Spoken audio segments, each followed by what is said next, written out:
Assalamualaikum warahmatullahi wabarakatuh. Bismillahirrahmanirrahim. Alhamdulillahirabbil alamin. Wassalatu wassalamu ala nabiyyina Muhammadin sallallahu alaihi wasallam wa ala alihi wa ashabihi ajma'in, amma ba'du. Yang terhormat Bapak-bapak, Ibu-ibu, tenaga pendidik dan kependidikan SMK Negeri 3 Batam. Silakan Pak, di sini masih kosong yang baru datang atau geser aja mungkin Pak. Nah, kalau yang baru datang biasanya malu-malu gitu. Ya, biar tempatnya bisa di dalam semuanya. Kita sambil bersilaturahmi. Pertama-tama marilah kita panjatkan puji syukur kehadirat Allah Subhanahu wa taala yang mana pada kesempatan pagi hari ini alhamdulillah telah memberikan kesempatan, telah memberikan kesehatan kepada kita semuanya, dan ini adalah modal investasi yang paling besar yang Allah berikan kepada kita semuanya. Yang kedua kalinya salawat beserta salam marilah kita sanjungkan kepada junjungan kita Nabi Agung Muhammad sallallahu alaihi wasallam. Bapak-bapak, ibu-ibu yang kami hormati, alhamdulillah kita kembali berkumpul dalam kajian rutin mingguan yang pada pagi hari ini kita masih memasuki pertemuan atau edisi yang ketiga yang membahas tentang pernikahan. Dan pada pagi hari ini pembahasan kita itu membahas tentang seputar wali dan juga tentang pernikahan. Namun demikian, Bapak Ibu, sebelum kita persilakan kepada Ustaz kita, mari kita terlebih dahulu awali dengan kita sama-sama membaca umul kitab. Ala hadhihi niyyah al-Fatihah. A'udzubillahi minasyaitonir rajim. Bismillahirrahmanirrahim. Alhamdulillahirabbil alamin arrahmanirrahim maliki yaumiddin. Iyyaka na'budu wa iyyaka nasta'in ihdinas siratal mustaqim siratal ladzina an'amta 'alaihim ghairil maghdubi 'alaihim waladdallin. Amin. Terima kasih. Dengan kegiatan kita pada pagi hari ini, mari kita sama-sama meniatkan kita untuk talabul ilmi.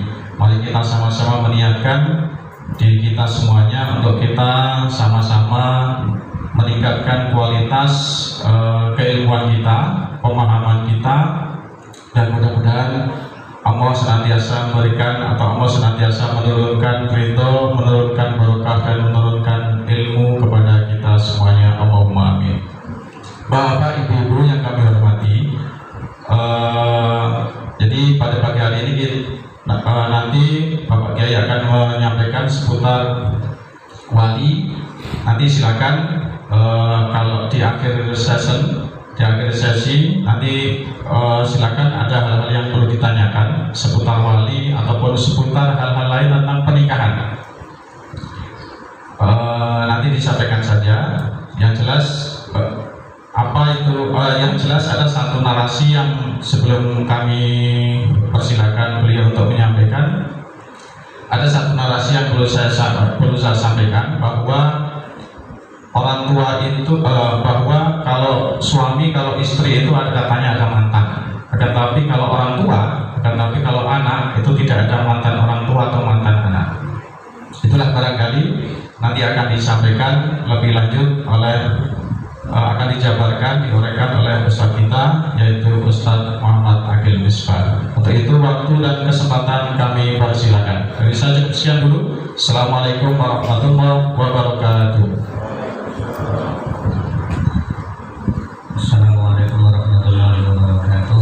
Waalaikumsalam warahmatullahi wabarakatuh. Bismillahirrahmanirrahim.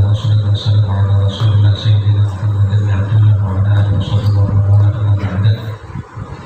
Bapak-bapak ini dirahmati Allah, pertama pada kita persembahkan puji syukur kita kepada Allah Subhanahu wa taala yang telah melimpahkan anugerahnya kepada kita semuanya.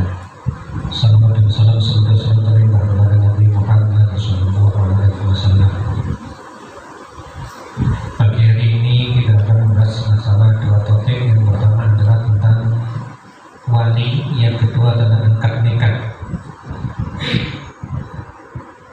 wali itu jenisnya ada dua dalam bab pernikahan. Yang pertama adalah wali akrob, yang kedua disebut dengan wali abad. Akrob itu artinya dekat. Akrob dengan akrob itu beda ya. Satu pakai hamzah, satu pakai ain. Kalau akrob itu dekat hamzah. Kalau akrob itu kalajengking. Nah, jadi sampai keliru nanti di fase-fasekan malah keliru. Jadi wali nikah itu ada dua, yang pertama wali akrob, kedua wali abad. Wali akrob itu wali yang dekat, wali abad wali yang jauh. Nah, yang dekat itu siapa saja? Satu ayah dari manten putri, yang perempuan ya, ayah dari pihak perempuan. Kalau laki-laki nggak butuh wali, yang dibutuhkan wali hanyalah seorang perempuan. Yang pertama adalah ayah siapa ini? Hanya ayah kandung, ayah adopsi tidak bisa menjadi wali. Jadi kalau orang mengadopsi anak, maka anaknya harus kasih penjelasan ketika hendak menikah bahwa engkau orang tuamu si anu si fulan disebut, dan dialah yang berhak untuk menikahkan. Itu mengadopsi. Nah, hukumnya mengadopsi bagaimana? Kalau hukum mengadopsi nggak masalah. Rasulullah sendiri telah mengadopsi anak. Rasulullah itu pernah membebaskan Zaid bin Harithah, seorang budak dimerdekakan oleh Rasulullah, kemudian diangkat anak oleh Rasulullah, dan bahkan binnya pun diganti dengan Zaid bin Muhammad. Maka setelahnya itu Zaid pun dinikahkan oleh Rasulullah dengan keponakan sepupu Rasulullah yang bernama Zainab. Zainab dari bangsawan, keturunan sama dengan Rasulullah dari suku Quraisy, sementara Zaid adalah keturunan dari budak, dia mantan seorang budak. Tujuan Rasulullah menikahkan Zaid dengan Zainab adalah untuk menghapus perang tentang masalah nasab.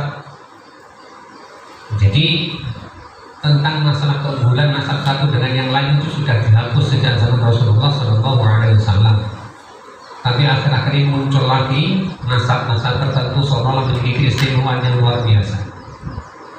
Sesungguhnya nasab ya memiliki keistimewaan, tetapi bukan menjadi patokan utama dia menjaga ridho Allah atau tidak. Jadi yang dinilai oleh Allah hanyalah ketakwaan seseorang, bukan faktor nasabnya. Nasab hanya sebuah faktor penunjang seseorang untuk memiliki sebuah tujuan tertentu. Baik, Zaid bin Harithah dinikahkan oleh Rasulullah dengan keponakan sepupu Rasulullah namanya Zainab. Zaid kemudian ketika itu masih ragu, ya Rasul, mana mungkin aku seorang budak akan menikah dengan seorang perempuan bangsawan?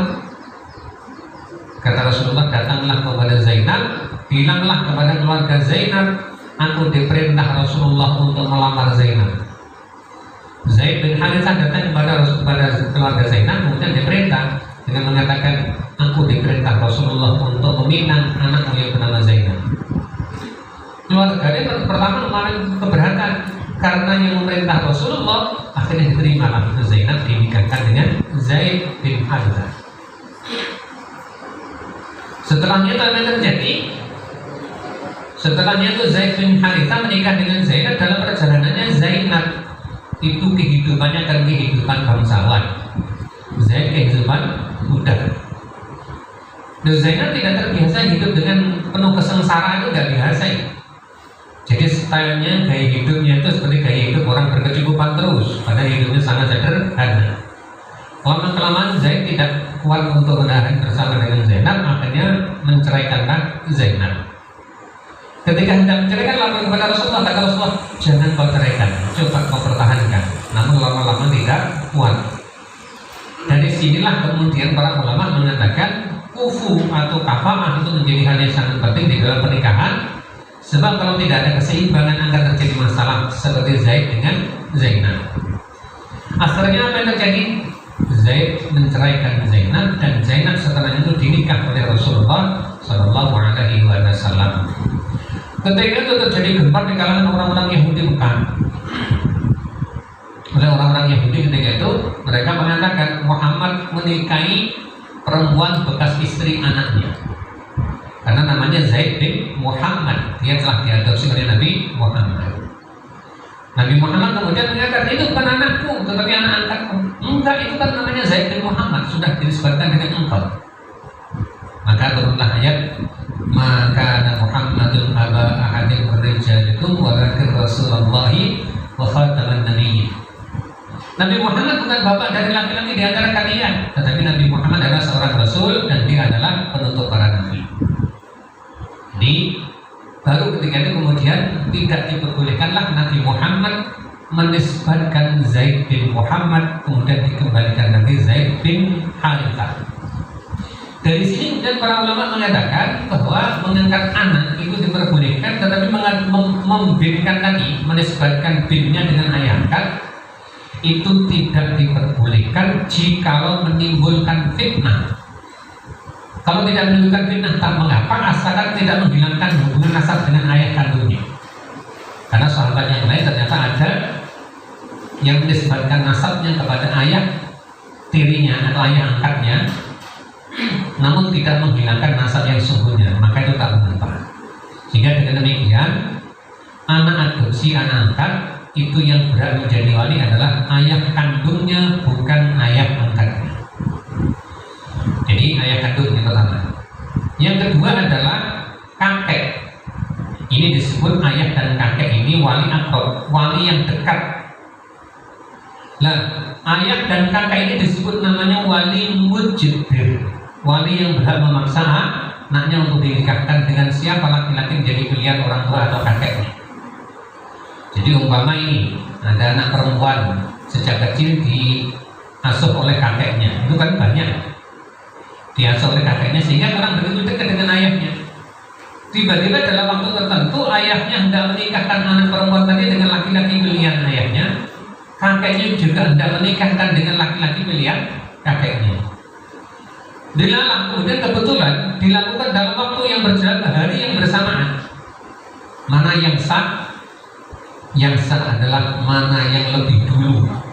Kakeknya menikahkan cucunya tadi itu pada jam 10 umpamanya, 10 pagi. Ayahnya jam 11 siang. Yang sah adalah pernikahan yang dilakukan oleh kakeknya untuk menikahkan cucunya.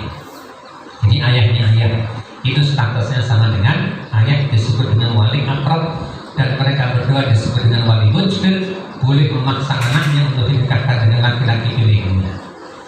Meskipun mereka adalah wali mujbir, Rasulullah mengingatkan hendaknya anak tidak dipaksa dinikahkan dengan perempuan bukan yang dengan laki-laki yang bukan pilihan dari anaknya. Karena zaman Rasulullah pernah terjadi ada seorang anak perempuan datang kepada Rasulullah dengan mengatakan, ya Rasulullah, aku telah dipaksa oleh ayahku untuk dinikahkan dengan laki-laki yang aku tidak suka dengannya.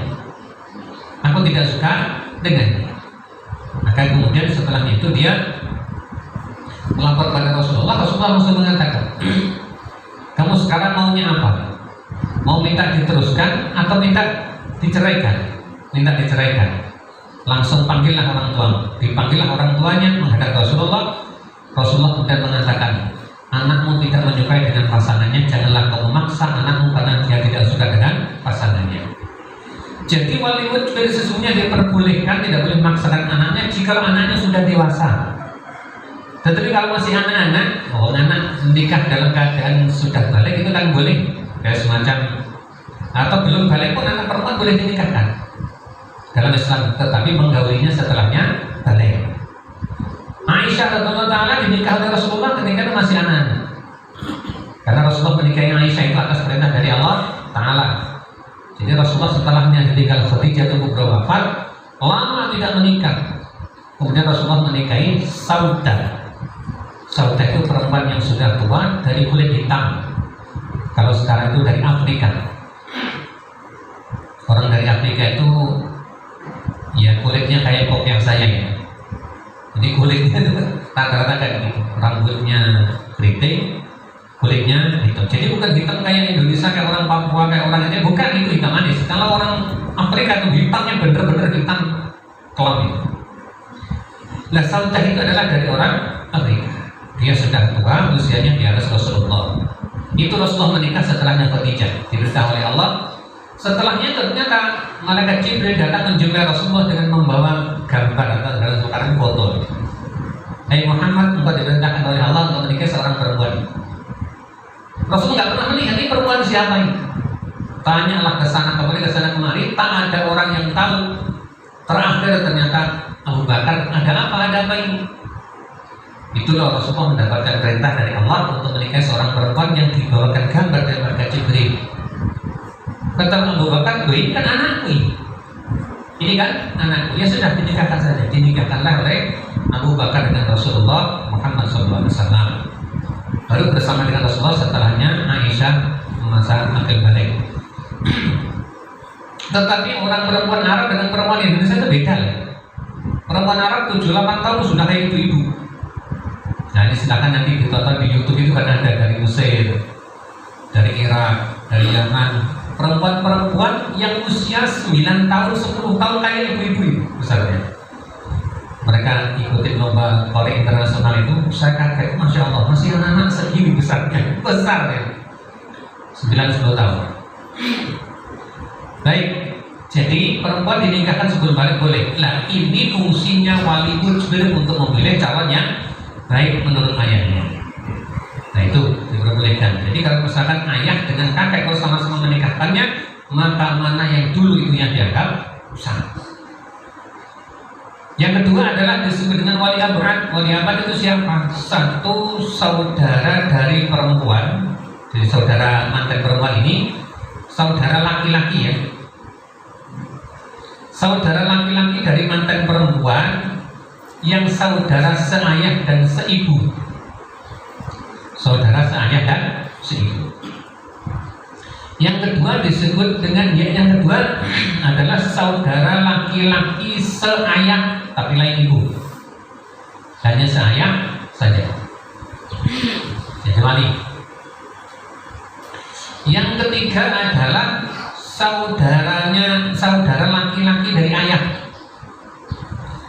Saudara laki-laki dari ayah, entah kakaknya, entah adiknya, paman. Dari dia ayah, dari dia ibu nggak boleh. Yang keempat itu adalah anaknya paman atau sepupu. Anaknya paman atau sepupu itu diperbolehkan. Contoh umpamanya ada Ali. Ali punya anak perempuan namanya Ummi Kulsum. Ali punya adik laki-laki namanya Zaid. Zaid punya anak laki-laki namanya Ahmad. Ya, Ali punya anak Ummi Kulsum, kemudian Zaid punya anak Ahmad. Ahmad dengan Ummi Kulsum kan sepupu, ya sepupu. Dia boleh menjadi wali, meskipun dia juga boleh menikahinya. Tetapi tidak boleh sekaligus wali dan menikah sekaligus, nggak boleh. Aku sendiri yang jadi wali, kamu bisa nikahi, kalau nggak boleh begitu. Tetap saja pilih salah satu. Jadi wali atau jadi suami. Kalau jadi suaminya berarti walinya yang lain. Dia nggak boleh langsung jadi wali. Tetapi kalau perempuan Ummi Kulsum ini mau nikah dengan laki-laki lain, maka si Ahmad ini boleh jadi wali. Baik, meskipun sebagian ulama mengatakan menikah sepupu dari sama-sama turunan laki-laki ini makruh. Sebagian ulama, sebagian lagi mengatakan enggak makruh. Zaman Rasulullah pernah terjadi. Kenapa sebagian ulama mengatakan makruh? Sebab seringkali kalau sama-sama turunan laki-laki ini, Ali punya adik namanya Zaid, Ali punya anak Ummi Kulsum, Zaid punya anak namanya Ahmad. Ahmad nikah dengan Ummi Kulsum boleh. Tetapi kalau sampai terjadi pernikahan, sebagian ulama menyatakan makruh. Kenapa dimakruhkannya? Biasanya anaknya pikirannya agak terbelakang. Tetapi kalau Ali tadi punya adik atau punya kakak perempuan,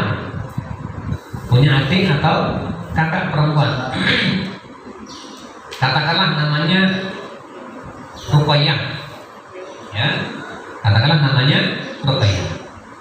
Ruqayyah ini punya anak laki-laki namanya Ahmad. Ahmad nikah dengan Ummi Kulsum. Ini biasanya anaknya cerdasnya luar biasa. Nah, itu kebalikannya gitu. Itu kalau silang ya. Saya ulang lagi. Kalau Ali punya saudara kandung laki-laki namanya Zaid, Ali punya anak perempuan namanya Ummi Kulsum, Zaid punya anak perempuan laki-laki namanya Ahmad, kok nikah? Sebagian ulama menyatakan makruh. Kenapa? Ini sepupu sama-sama dari laki-laki. Biasanya pikirannya agak terbelakang. Jadi saya punya saudara sepupu di Jakarta. Dia punya sepupu dari ayahnya. Ini saudara sepupu dari ibu saya. Saudara sepupunya tadi nikah dengan sepupunya juga sama-sama laki-laki. Mohon maaf, dia kerja di Total Pertamina, Total perusahaan minyak Prancis untuk ke sana. Kaya. Anaknya 3 kalau nggak salah. Seluruhnya mengalami keterbelakangan mental. Dari itu. Ya, contoh-contoh seperti itu. Karena maka para ulama banyak mengatakan memakruhkan itu. Nah di keluarga saya sendiri itu seluruh keluarga saya itu nikah dengan dapat famili-famili. Yang tidak hanya diri saya saja, karena saya enggak. Karena enggak ada hubungan famili saya dengan istri, karena istri saya orang Palembang. Tetapi ini tadi rata-rata menghindari sama-sama keturunan laki. Itu ya, menghindari dari sama-sama keturunan laki. Meskipun kadang-kadang juga nggak ada masalah, kadang-kadang juga tidak apa-apa. Itu. Nah, kadang-kadang secara fisik, kalau tidak mental, kadang-kadang fisiknya ada masalah. Kadang-kadang fisiknya ada masalah. Baik, kita lanjut. Ini adalah sepupu yang boleh jadi wali. Seterusnya adalah siapa lagi boleh jadi wali? Anaknya saudara laki-laki. Jadi seorang laki-laki dari anak saudara laki-laki. Berarti apa namanya? Keponakan dari saudara laki-laki. Keponakan laki-laki dari saudara laki-laki. Ini boleh jadi wali. Ini yang berapa? 7 atau 8. Nah itu yang boleh jadi wali. Kalau semua ini sudah, maka kemudian ini yang paling belakang. Nah ini adalah saudara pihak perempuan, seayah dan seibu, punya anaknya laki-laki boleh jadi wali kalau saudaranya tidak ada. Atau anaknya saudara laki-laki yang seayah, jadi anak laki-laki dari saudara laki-laki yang seayah, itu juga boleh jadi wali. Jadi urut-urutannya kata gitu ya, ayah atau kakek, baru kemudian saudara, paman dan seterusnya sampai ke bawah. Ini semua tidak ada, baru menggunakan wali hakim. Lalu wali hakim itu siapa sih wali hakim? Wali hakim disebut oleh Rasulullah, fasultanu waliyyu man la waliyalah. Raja sebuah negara itu adalah wali bagi orang yang tidak punya wali. Makanya Rasulullah pernah menikah dengan Ummu Habibah, anaknya Abi Sufyan. Abi Sufyan itu kafir ketika masih belum masuk Islam. Ummu Habibah ikut hijrah bersama dengan Rasulullah di Habasyah. Maka kemudian Raja Habasyah yang Islam, namanya Raja Najasyi, itu menjadi walinya Ummu Habibah. Rasulullah kemudian menyatakan, fasultanu waliyyu man la waliyalah. Raja adalah menjadi wali bagi orang yang tidak punya wali. Tetapi tidak semua pemimpin negara ya harus pemimpinnya beragama Islam. Kalau beragama lain tak boleh. Beragama lain tidak boleh. Nah di Indonesia itu yang boleh menjadi wali hakim hanyalah Pak Jokowi, lain boleh. Ya, yang boleh menjadi wali hakim hanyalah Pak Jokowi. Berhubung Pak Jokowi sibuk, diwakilkan pada Menteri Agama. Menteri Agamanya repot ngurusin banyak urusan, diwakilkan kepada Kemenak Provinsi. Kepala Kemenak Provinsi mengalami kerepotan, banyak urusin banyak hal, diwakilkan pada Kepala Kemenak dekat kota atau kabupaten. Mereka sibuk ngurus banyak urusan, diwakilkan kepada Kepala Kemenak tingkat kecamatan, namanya Kepala Kabupaten. Lo Kepala Kabupaten kadang-kadang sehari bisa menikahkan 6 orang sambil sibuknya. Diwakilkan kepada anggota atau bawahan dari kepala kabupaten. Ini yang boleh menjadi wali hakim. Masalahnya kalau kita berada di daerah seperti ini gampang menjadi wali hakim. Tinggal datang ke Sungai Beduk situ apa di bidangnya sudah ada KUA. Kalau tinggalnya ada di dalaman Jambi, ada pedalaman di Aceh, pedalaman di Papua sana, yang kadang-kadang perjalanan sampai berhari-hari, 8 hari, 12 hari melakukan perjalanan jauh ke kawannya. Bagaimana menikahnya? Boleh mengangkat seseorang yang dianggap adil oleh 2 orang calon mantan laki-laki dan perempuan untuk dijadikan wali untuk menikahkan dia. Gitu ya. Jadi kalau tidak ada sama sekali maka boleh dengan cara seperti itu. Masalahnya sekarang bagaimana kalau sampai terjadi umpama ini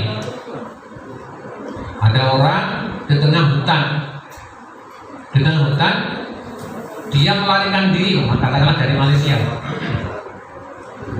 dikejar-kejar sama polisi Malaysia, lari ke dalam hutan, masuk dalam hutan, ketemu dengan seorang perempuan juga melarikan diri juga dalam hutan, sendirian dua-duanya nih. Tidak ada siapapun juga di dalam hutan, cuma laki-laki dan perempuan. Lama-lama kemudian timbul benih-benih cinta, dia ingin menikah. Loh, walinya di mana ini? Maka sebagian ulama mengatakan dia boleh menikahkan dirinya sendiri di antara mereka berdua tanpa ada wali. Tetapi nanti kalau sudah keluar dari hutan wajib diulang pernikahannya. Tapi nggak boleh disengaja loh ya. Nggak boleh disengaja. Yuk kita langsung dalam hutan kita nikah sendiri dalam hutan nggak boleh. Ini nggak boleh.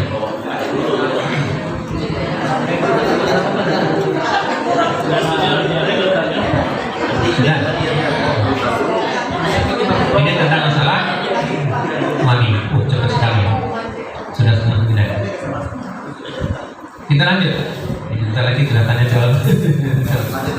Lanjut dulu ya. Karena kita belum bicarakan masalah akad nikah. Rencana saya tadi ada 2 hal yang dibicarakan masalah wali dan akad nikah. Sudah, ini adalah tentang wali. Hakim. Seluruh wali itu harus laki-laki, Islam, akil balik, dan akalnya waras. Akalnya waras. Nah, ini adalah wali. Kenapa dipentingkan seorang wali? Sebab Sayyidatina Aisyah radhiyallahu ta'ala pernah mengatakan, "Man nakaha bi ghairi waliyin fa nikahu batilun." Siapa orang yang menikah dengan tanpa wali, maka nikahnya adalah batil. Tidak sah pernikahannya. Itu. Nah, oleh karena itu lalu bagaimana dengan kata Rasulullah, seorang perempuan janda itu adalah berhak terhadap dirinya atas walinya. Yang dimaksud bukan tanpa wali, tetapi jika ada seorang perempuan janda hendak menikah, wali tidak boleh memaksa anaknya untuk dijodohkan dengan laki-laki pilihan bapaknya. Itu kalau perempuan sudah janda. Tapi kalau masih gadis, wali mujbir boleh memaksa anaknya untuk menikah dengan laki-laki pilihan dari bapaknya. Kalau janda nggak boleh. Janda harus ditanya dulu, "Nak, kamu mau saya nikahkan dengan Aliando, mau atau enggak?" Kalau dia tidak mau, jangan dipaksa. "Oh, saya nggak mau Pak, saya pilih Pak Asrofi aja." Dia nggak mau, maunya begitu. Ditanya, tidak boleh dipaksa. Tapi kalau anak gadis boleh dipaksa, meskipun Rasulullah tidak menganjurkan itu, tapi boleh. Sah pernikahannya. Kayak yang lalu saya pernah cerita, ibu saya itu dinikahkan dengan bapak saya umur 13 tahun. Dipaksa sama kakek saya. Nikah dengan bapak saya umur 27 tahun, ibu saya umur 13 tahun. Setelah menikah, malam-malam ibu saya lari ke kebun kacang. Namanya anak kecil umur 13 tahun. Dicari orang banyak, takutnya dia terperut di sela-sela pohon kacang. Cari orang banyak. Dibawa pulang. Ternyata anaknya 8. Dia tidak mau karena belum tahu asal. Baik, kita lanjut. Ini tentang masalah loh, yang penting di dalam pernikahan itu ya, yang dalam pernikahan satu, ada mantan laki-laki dan ada mantan perempuan. Ada mantan laki-laki dan ada mantan perempuan. Ada, itu tidak mesti harus di tempat. Contoh ini ya, mantan laki-lakinya ada di Batam, wali dari pihak perempuan juga ada di Batam, mantan perempuannya sedang kuliah di Mesir, ya, dinikahkan dibatal, sah pernikahannya. Begitu pulang dibilangin, nah kamu sudah saya nikahkan dengan yang laki-laki, itu sah. Ini cara begitu ya. Jadi mantan perempuan tidak bisa ditebak, yang penting ada. Mantan perempuan tidak, yang harus ditebak adalah mantan laki-laki, wali, saksi.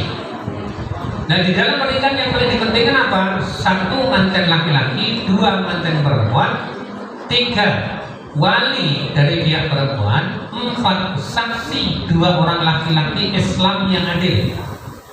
Adil itu apa? Orang kok gak pernah sholat jadi wali.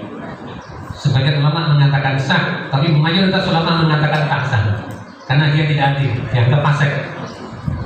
Ya orang yang rajin sholat apalagi adil jadi saksi, jangan sembarangan jadi saksi. Dan ini tentang masalah pernikahan. Kemudian yang mantan laki-laki, mantan perempuan, wali, kemudian 2 orang saksi laki-laki, kemudian ijab qabul. Ijab itu penyerahan, qabul penerimaan. Nah nanti akadnya seperti apa nanti saya sampaikan. Itu seperti akad. Yang keempat mahar. Ya. Lo mahar ini boleh dibayar kontan, boleh dibayar nyicil. Ya, umpama ini sebelum menikah si perempuan ditanya, kamu mau menikah, mau minta mahar apa? Mau minta mahar mobil bang? Waduh, aku gak mau kalau cash saya kreditkan ya. Ya sudah, gak apa-apa. Atau minta uang 100 juta, saya bayar 3 kali ya, atau 4 kali, boleh. Aku terima nikah dan mas kawinnya sebulan, nanti dibulan dengan mas kawin 100 juta dibayar nyicil, nah, itu boleh. Boleh dan sah nikah seperti ini. Dan kenapa demikian? Sebab syariat nikah itu sudah ada sejak zaman Nabiullah Adam alaihissalam. Syariat nikah, sekali lagi saya ulangi, syariat nikah sudah ada sejak zaman Nabi Adam alaihissalam. Nabi Adam ketika di surga oleh Allah kemudian dijadikan di sampingnya ada Ibu Hawa. Nabi Adam tertarik dengan Ibu Hawa tadi, tidak mendekat oleh Allah, ditahan, dilarang. Anda kok jangan mendekat itu dengan perempuan itu kecuali kau sudah melangsungkan pernikahannya. Bagaimana cara menikahnya ya Allah? Oleh Allah kemudian dinikahkan Nabi Adam dengan Ibu Hawa. Lalu maharnya harus apa wahai Allah? Terserah engkau. Maharnya kau berikan apa? Nah kemudian Nabi Adam heran, di surga itu banyak tulisan La ilaha illallah Muhammadur Rasulullah. Siapa Muhammad kok digantikan Allah itu? Kata Allah, dia adalah nur yang aku pertama kali ciptakan. Sebab karena nur itulah aku ciptakan surga, neraka dan seluruh alam seisinya. Tetapi dia akan lahir dari keturunanmu nanti di akhir zaman, namanya Muhammad. Kata Nabi Adam, kalau begitu aku bersolawat saja untuk dia wahai Allah. Akhirnya Nabi Adam membaca solawat sebanyak 1000 kali 1 nafas. Riwayat yang lain mengatakan dibaca 100 kali 1 nafas. Ternyata setelah dapat separuh, Nabi Adam tidak kuat. Dapat separuh dari hitungan tadi itu ternyata tidak kuat, sehingga dilakukan dengan cara 2 nafas. Lapor kepada Allah, ya Allah gimana ini saya tidak kuat? Ya sudah, lanjutkan saja tak apa-apa. Dari situlah maka kemudian pernikahan dengan mas kawin dibayar nyicil sampai sekarang itu boleh. Ya, sudah. Nah bentuk mas kawin yang paling baik itu apa? Paling baik adalah uang. Nah, cuma sekarang itu biasanya seperangkat alat sholat paling banyak. Seperangkat alat sholat, Quran dijadikan mas kawin untuk makruh. Ini paling banyak ya. Quran dijadikan mas kawin untuknya makruh. Nah yang paling baik mas kawin adalah uang.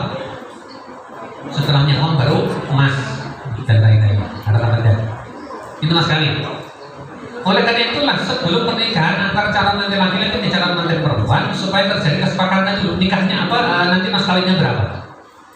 Mas kawinnya berapa? Dan mas kawin itu terlalu mahal juga makruh, terlalu ringan juga makruh. Kalau atas kemampuan lah ya, mampunya bayar 10 juta, tak tahunya cuma dibayar 10.000, meskipun sah tetapi makruh. Nah, yang paling baik sedang-sedang, yang paling baik sedang. Jangan seperti di kitab Mirzani, ya. Kenal di kitab Mirzani?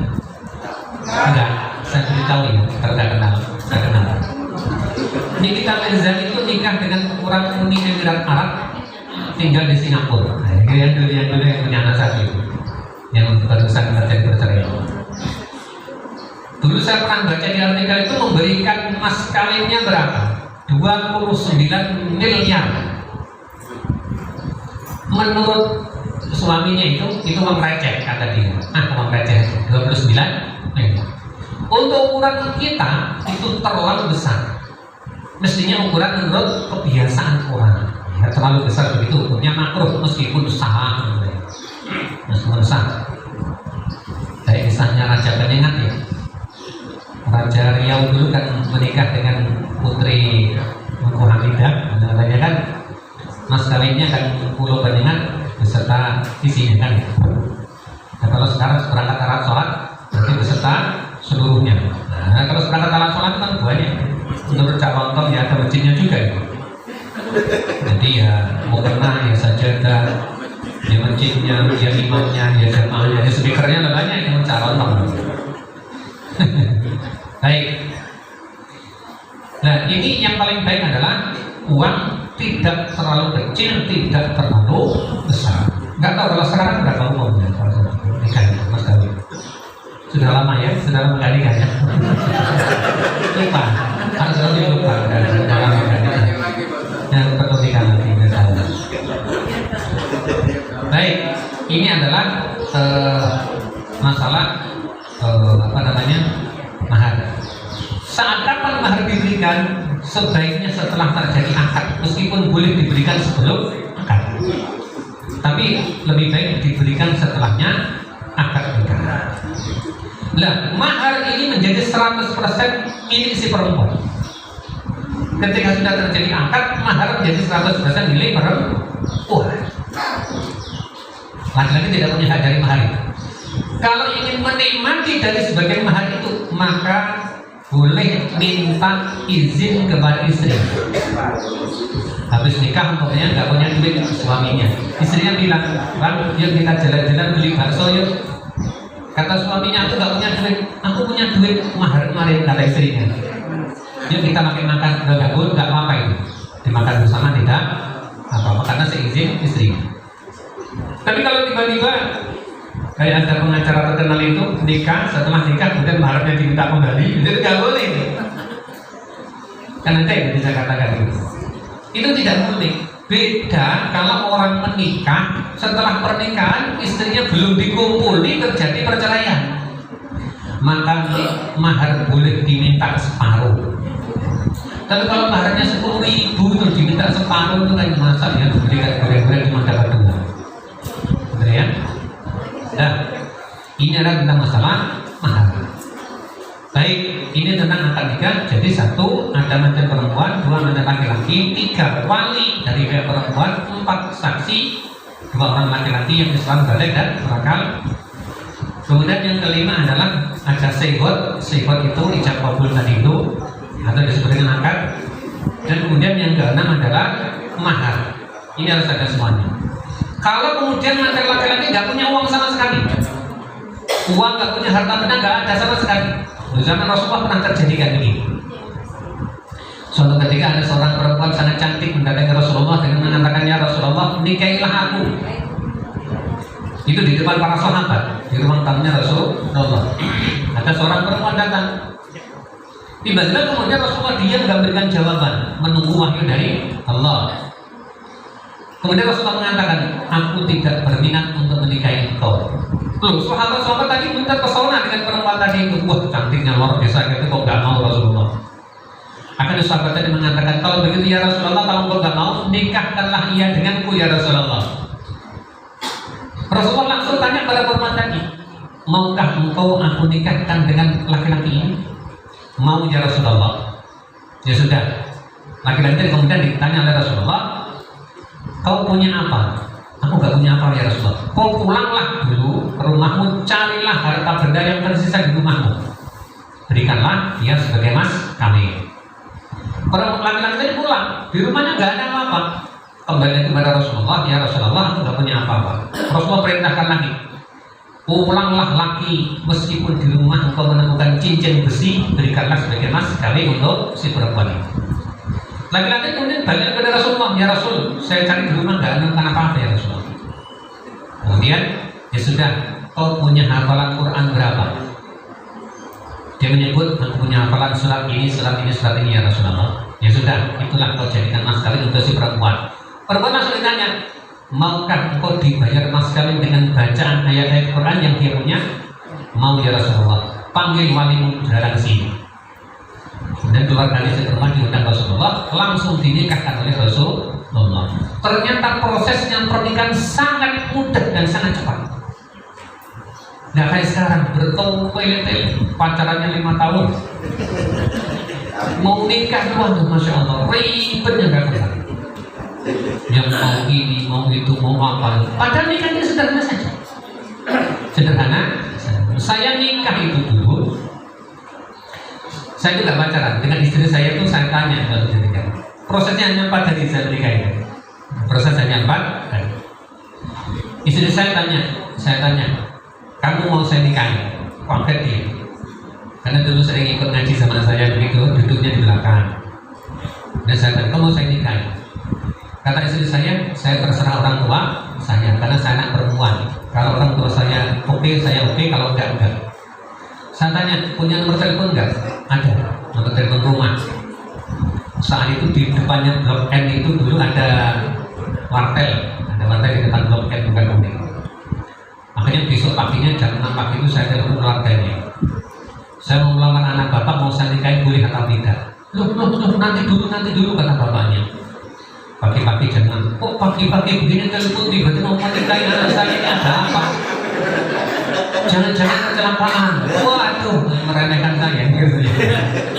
Jangan-jangan kecelakaan. Enggak ada kecelakaan. Ini supirnya stabil, kalau boleh saya nikah, kalau tidak ya sudah. Oh nanti dulu, saya belum sempat kerja 4. Kamu datang aja ke sini. Datang dulu ke sini. Nah ketika itu pesawat ke Palembang itu seminggu hanya 2 kali, hari Senin dengan hari Sabtu kalau tak salah. Hari Senin saya berangkat. Hari Senin berangkat sampai sana, kemudian hari Selasa saya ketemu dengan keluarganya. Setelah ketemu langsung ditanya, kamu dari mana? Dari ini, dari Jawa, ini macam-macam. Keluargamu mana? Keluarga saya jauh. Saya anak laki-laki di Batam sendiri. Ya. Jadi ada sih saudara banyak di Batam, tapi saudara lah ini gitu. Untuk family. Gitu. Nah kemudian kamu serius nih Anas? Kalau saya nggak serius ngapain saya ke sini? Berarti kalau serius saya nikahkan sekarang, kamu siap? Daripada nanti balik lagi ada masalah apa-apa, kata bapak. Mencurigai saya terus. Nanti balik lagi ke sana, apa saja apa udah dinikahkan saja ya. Ya sudah, apa nikahkan. Langsung menyuruh kakaknya istri saya panggil tenaga kiri kanan. Ya kira-kira 20 orang. Belakang rumah itu ternyata kepala KUA. Aslinya orang Tegal. Langsung kemudian kepala KUA-nya, Pak kepala KUA, aku mau menikahkan anak saya. Sore itu langsung dinikahkan oleh mertua saya. Setelah dinikahkan, saya langsung sore itu saya ajak balik ke Batam. Setelah balik pada maghrib. Jadi kata orang sana, kok kayak nyulik anaknya orang saja katanya gitu. Yang tadi berhukum sah ya sudah sah. Nah, itulah pernikahannya sangat cepat, bahkan tidak ada walimatul nikah. Kenapa? Karena ketika itu cepat-cepat saya ajak balik ke Batam, karena sore saya dikasih kabar nanti malam jam 9 akan ada pertemuan keluarga besar untuk membicarakan walimatul nikah. Wah, kepala saya langsung piu. Banyak bintang-bintangnya kayak Mickey Mouse. Kemudian saya mikir, sudahlah harus segera pulang ini. Pada maghrib saya pamit, saya barusan dapat telepon dari Batam, besok itu ada pertemuan yang nggak boleh saya tinggalkan besok sore. Saya harus balik ke Batam. Kalau balik jam sini sudah nggak ada, kereta dari Prabu ke Batam sudah nggak ada, sejak jam 5 sore tadi terakhir. Kendaraan ke sana juga nggak ada, peralatan juga sudah tidak ada, bis sudah tak ada. Gimana mau ke Palembangnya ini? Saya bilang saya mau sewa kendaraan saja, charter.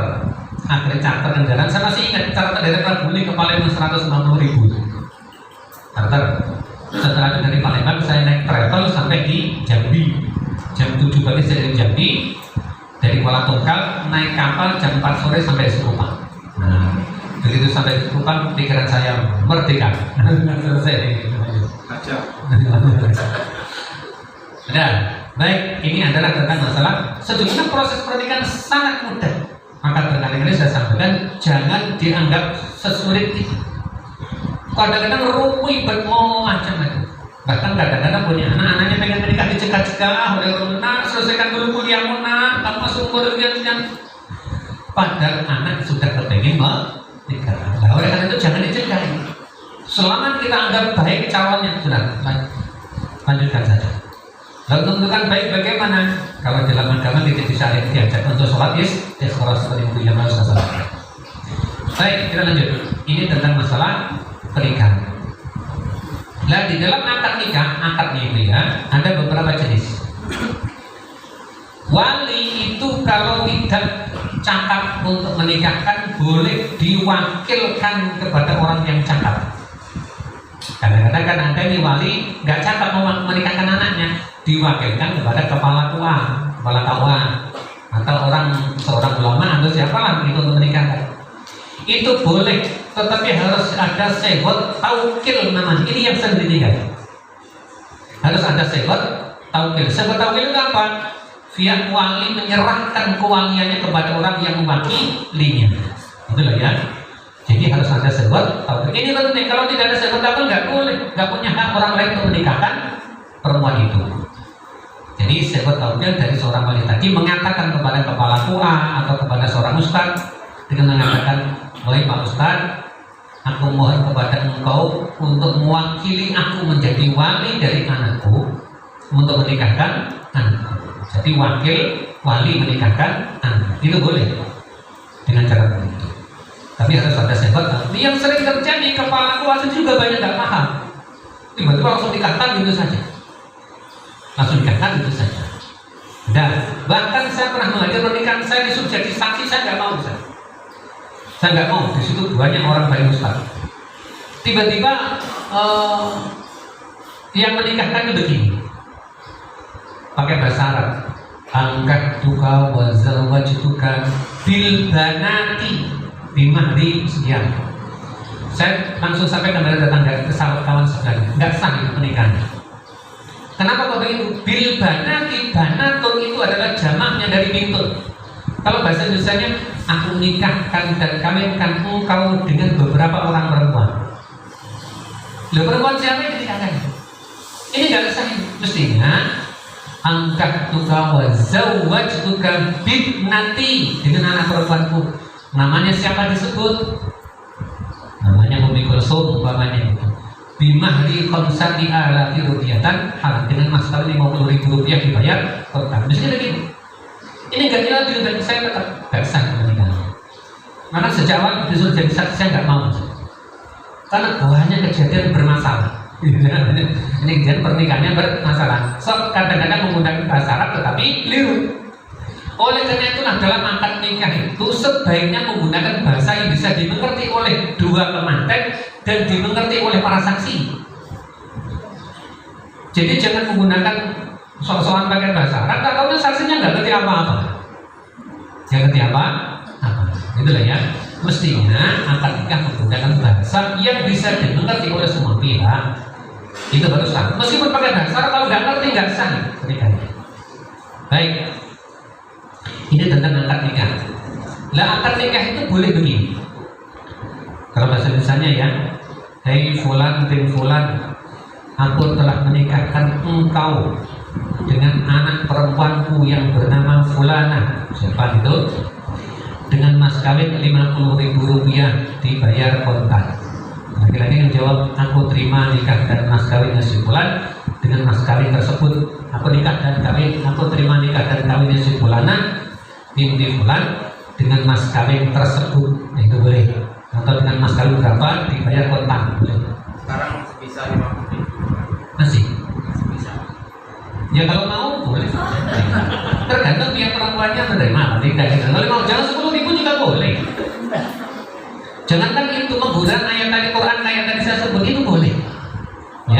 kawin dengan menggunakan ayat-ayat Al-Quran itu boleh. Kalau tidak ada materi, ya kalau istrinya mau enggak, gimana ya? Masak biskuit kali mah. Sertifikasi lagi. Baik. Boleh dengan cara begini juga. Aku nikahkan anak perempuanku yang bernama si Fulana. Siapa gitu ya? Dengan engkau wahai si Fulan bin Fulan dengan mas kawin sekian. Itu juga boleh. Menikahkan. Bahkan boleh didahului dengan cara begini. Wahai bapak Fulan, gitu ya, bapak dari si Fulan bin Setriwana binti Fulan, nikahkanlah aku dengan anak perempuanmu yang bernama ini. Langsung bapaknya jawab, aku nikahkan engkau dengan anak perempuanku yang bernama Umi Kulsum dengan mas kawin 50.000 rupiah dibayar tunai. Loh, jawabnya tadi tidak boleh ada jeda. Ya, begitu langsung ada jawaban. Kecuali mazhab Hanafi yang memperbolehkan ada jeda, mikir-mikir dulu itu boleh. Itu kata Imam Hanafi. Jadi umpamanya aku nikahkan engkau dengan aku nikahkan kawinkan engkau dengan anakku yang bernama ini mas kawin sekian. Mantannya laki-laki diam saja, mikir-mikir terima apa enggak? Mikir-mikir dulu. Aku terima nikahnya, boleh. Dalam pandangan mazhab Hanafi. Kalau Syafi'i tidak boleh. Bahkan Imam Syafi'i kemudian pendapat Imam Syafi'i ini, kok antaknya cuma begini saja, aku nikahkan engkau dengan anak perempuanmu. Kata-kata nikahkan tok, tidak ada kata yang tidak sah. Harus aku nikahkan dan kawinkan engkau. Itu dua namanya. Karena angkat juga wazawwajtuka. Aku nikahkan dan kawinkan engkau dengan anak perempuanku namanya siapa namanya. Nah, ini adalah tentang masalah akad nikah. Oleh karena itu para saksi pastikan bahwa dia mengerti tentang wacana pernikahan. Karena saksi juga mengerti pernikahan mana sahnya dan mana tidak sahnya juga ngerti gitu. Jadi kita tidak sah, nggak ngerti dia. Nah ini jadi masalah problem seperti ini. Baik, ini tentang masalah pernikahan. Seterusnya adalah kata Rasulullah, orang perempuan tidak boleh menikahkan dengan perempuan. Menikah perempuan dengan perempuan tak boleh, perempuan jadi wali juga tak boleh, perempuan jadi saksi juga tidak boleh dalam pernikahan. Harus dari laki-laki. Inilah tentang keistimewaan laki-laki dalam pernikahan. Boleh jadi wali, boleh jadi saksi, tetapi tidak boleh apa yang perempuan tidak boleh dengan seperti itu. Hadirin Allah, inilah tentang masalah wali, susunan wali, dan kemudian tata cara pernikahan. Barangkali sampai di sini. Ada yang ditanyakan silakan. Kalau bisa saya jawab, kalau tak bisa